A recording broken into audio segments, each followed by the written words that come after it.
series presents information based in part on theory and conjecture. The producer's purpose is to suggest some possible explanations, but not necessarily the only ones, to the mysteries we will examine.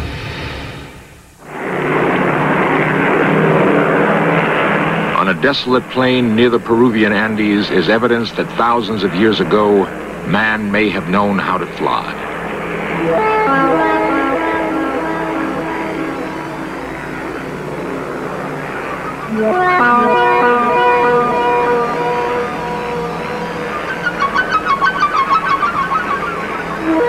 Huge drawings are etched in the ground. They make sense only when viewed from a great height. Miles of what look like modern runways score the desert. If they were, what manner of craft landed here?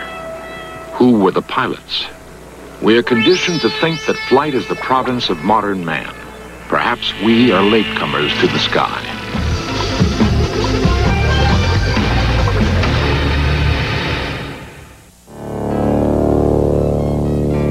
The land we call Peru is both lush jungle and arid plateau. The desert plain called Nazca is host to a strange menagerie. A nine-fingered monkey, a huge, ungainly spider, giant birds and mammoth lizards. They are cut into the dry earth, visible only from the sky. Often, as we pursue our studies of ancient civilizations, we're tantalized by discoveries that don't seem to fit our comfortable notions about the past. Some of these discoveries suggest that early man knew a great deal more about flight than we once thought possible. There are no written records to guide us as we go in search of man's dream of flight, but there are remarkable clues to be found in legend and in monuments of earth and stone. Clues that suggest our remote ancestors were not strangers to the sky, that they may even have had help in realizing their dream.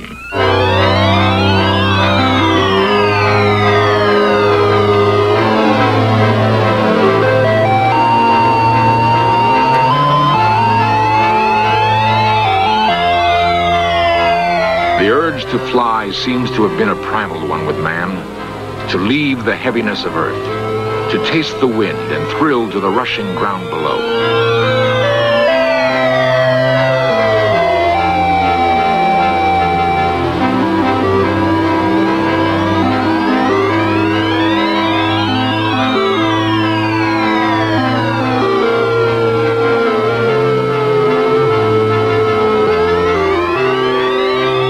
Every ancient culture known to us has legends of men who flew.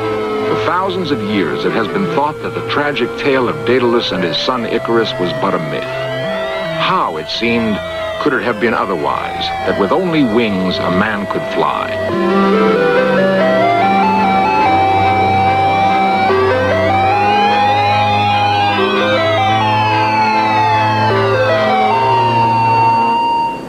Daedalus and his son Icarus were said to live on Crete, center of ancient Mediterranean civilization. The ruler of Crete, King Minos, ordered them trapped in the famous Minoan maze. Their only escape was on the wings that the brilliant Daedalus contrived to build. Daedalus warned Icarus not to fly too close to the sun, or his wings of wax would melt. Father and son soared high into the air, but Icarus was captured by the exhilaration of flight and recklessly reached for the sun.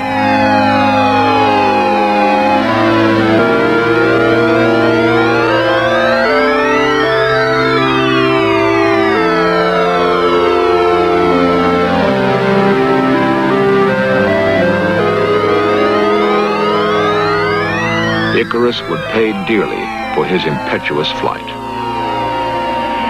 His wings melted, and he plunged headlong into the Aegean Sea.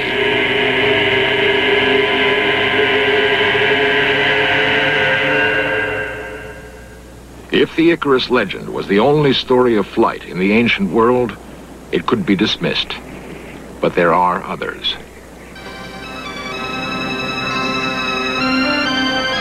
Long after the Minoan Golden Age, The city of Florence dominated the culture of the Mediterranean world.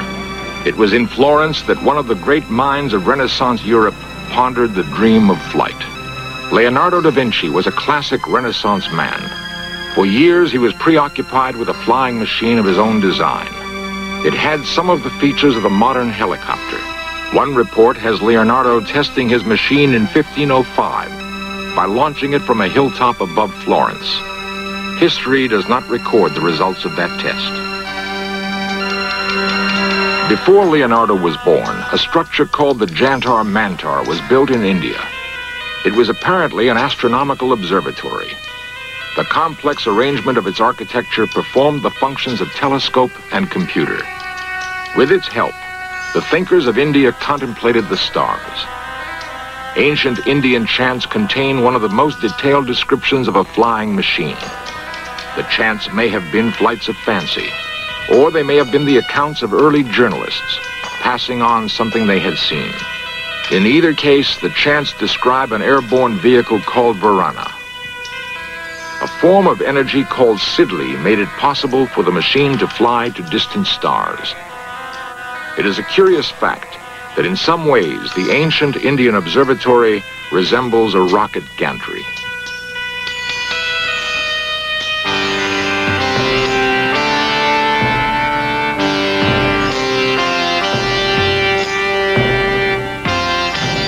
Throughout the ancient world, we see time and again an advanced knowledge of astronomy mingled with legends of flight. For the graves of Egypt are dominated by the presence of Osiris, the flying god who brought knowledge to the Nile basin.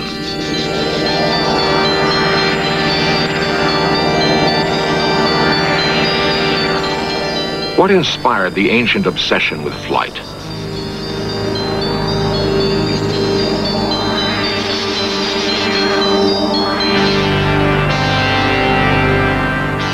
Why are the pyramids aligned in such a way as to be perfect landmarks for incoming aviators?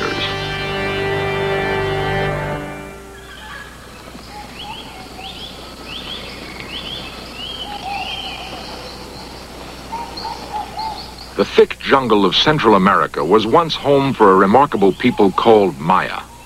Archaeologists believe they flourished in this region for 15 centuries. Then, quite suddenly, the Mayans vanished.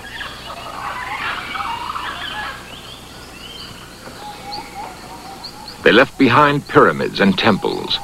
Their capital cities must have been lavish. Yet no roads connect these widely separated islands of civilization in the jungle.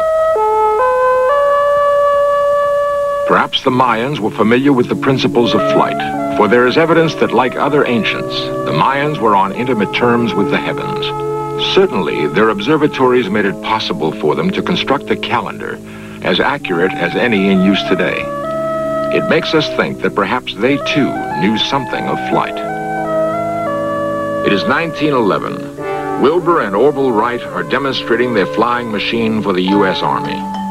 Their solution to the problem of flight was to attach a wing shaped like a bird's to a primitive engine that burned oil.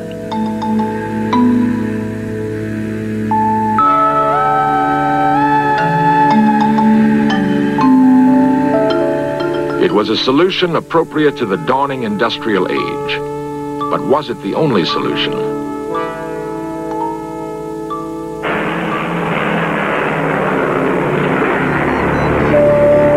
Long furrows were cut into the hard soil of the Nazca Plain 2,000 years ago. By whatever method the lines were created, they were meant to be seen from the sky. But by whom? The Nazca Plain on the western shoulder of the Andes in the country we call Peru.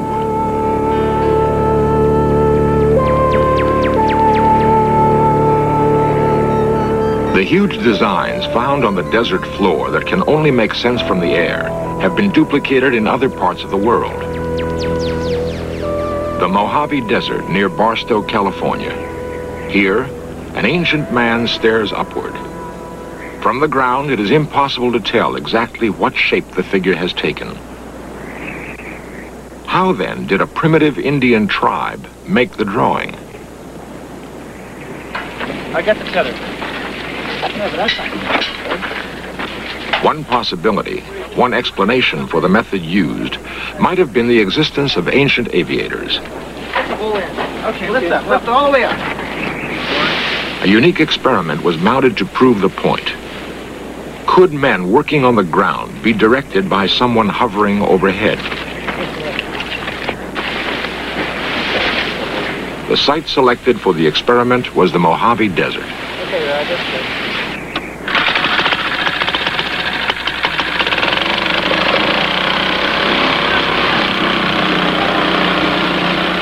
A hot air balloon was the choice for a flying platform. It is a simple device, requiring only fabric and a means for heating air to make it work. In modern times, the first balloon flight took place in France. The year was 1783. The principles remained the same, the technology virtually unchanged.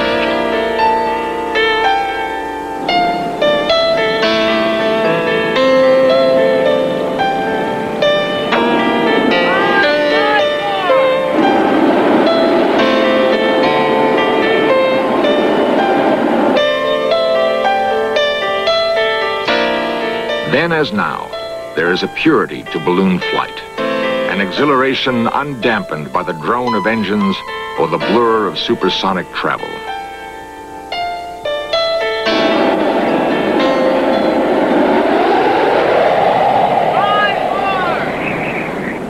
Directly over it.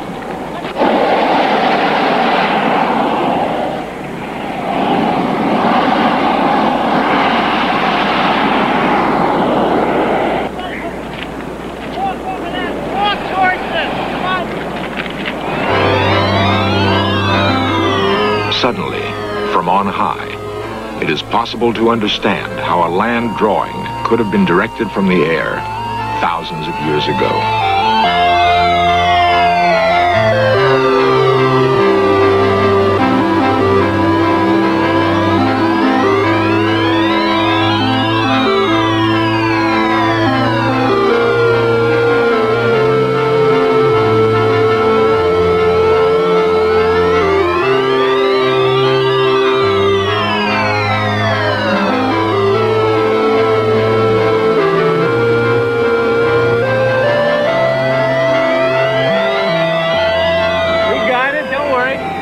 There is nothing in the Barstow experiment that could not have been done by earlier inhabitants of the desert. Bring him back over this way. Let's walk him back. Did American Indians launch balloons? Or are there other explanations?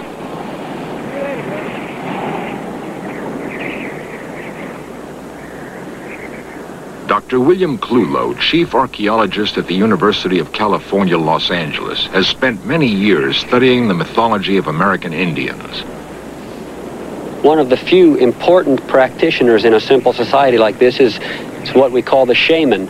Many people would refer to it as the healer or the medicine man, but among the capacities of the shaman, we can number in many tribes the ability to take flights outside of his actual body. That is, he projects a part of his personality or his psyche outside of his body, goes beneath the earth, beneath the water, or into the heavens in order to secure some form of an intuitive statement about what is wrong in the society. And he performs healing and curing with the aid of the intuitions that he gets in these projected flights.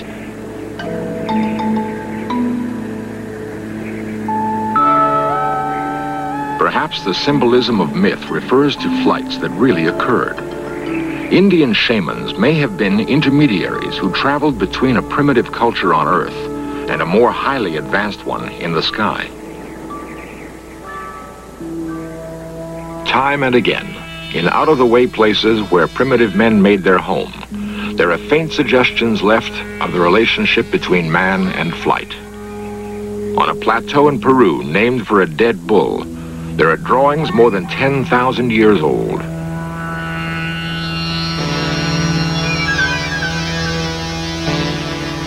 One interpretation placed on them is that they depict the ancients welcoming visitors from the sky. They might be dismissed if it were not for other signs in Peru. Finely engineered roads laid 1,000 years ago connected the mighty cities of the Inca Empire. But the Incas did not possess the wheel. Were these roads runways for another form of vehicle? An airborne vehicle? Is there a connection to flight in the circular ruin of Sacsayhuaman? The calendar ring of the Incas suggests an advanced knowledge of space and time, the kind of knowledge that might have led to ancient flight.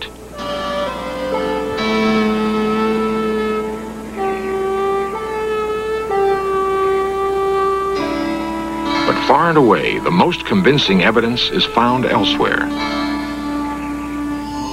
A fantastic collection housed in the National Museum of Aeronautics in Lima, Peru, suggests that this may be the case. It is not a collection of precious artifacts, but rather an assortment of stones. The stones were discovered in 1963 in the tiny village of Ica that lies only 40 miles from the Nazca Plain. Bizarre drawings on the stones depict a curious breed of mechanical bird. On another is represented what could be a modern space shuttle. The stones are designed in the same style as Nazca ceramics. The message on the stones is evidently controversial. Representatives of the Peruvian government have been reluctant to discuss them.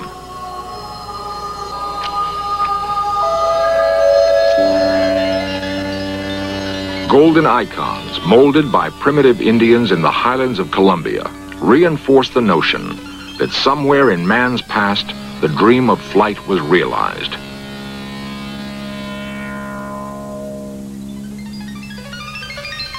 The relics look astonishingly like modern delta-wing fighter planes. Off the coast of Peru lies the Bay of Pisco.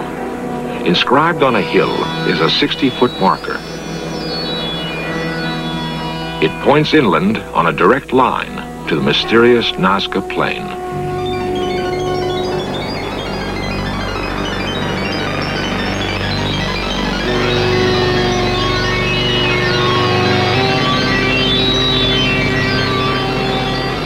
The base camp for prehistoric aviation may have been the Nazca Plain. The patterns have been laid out with great precision. Why did the ancients construct the Nazca lines? Nobody really knows. The markings were first discovered in the 1920s by a pilot flying over the plain. Since then, many have attempted to solve the mystery, with no success. For the past 30 years, a German mathematician named Maria Reich has devoted her life to solving the riddle. After nearly half a lifetime of sleeping in an adobe hut and working under a blistering sun, Reich does not know what motivated the ancient Peruvians to execute this grand design. A 1968 study, financed in part by National Geographic, determined that some of the lines have astronomical alignments, but no more than could be expected by chance.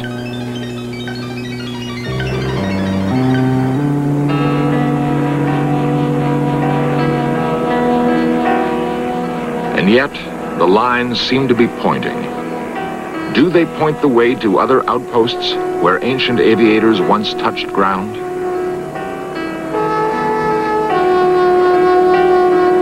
It is a persistent fancy we must allow ourselves to have, for there seems to be no other explanation on Earth.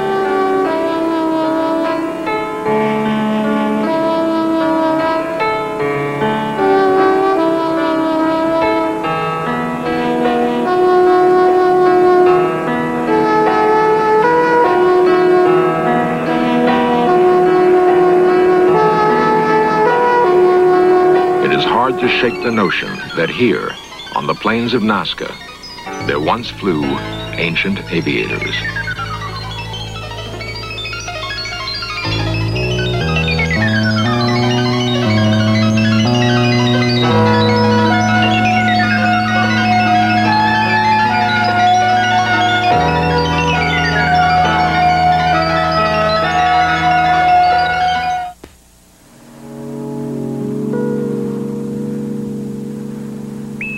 Cape Kennedy, 1970. The forlorn remains of a launch pad no longer in use. Will future generations examine the ruins of our technological civilization and wonder at the purpose of such structures?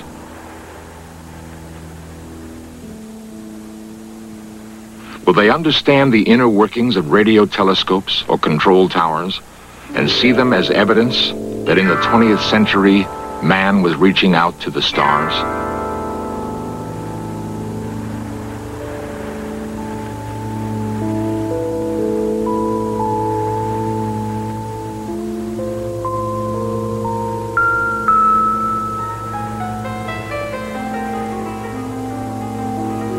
There's evidence that man has lived on this planet at least 3 million years.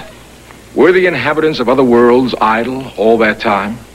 Or were they too reaching for the stars, perhaps realizing their dream long before we could even speak it? And could it be that what it has taken us so long to do was merely to copy something we saw in our remote past? The answer may await us in the stars, a reunion of pupil with teacher. It's not so wild a dream. Coming up next, Agent Joe Pistone infiltrates the mafia.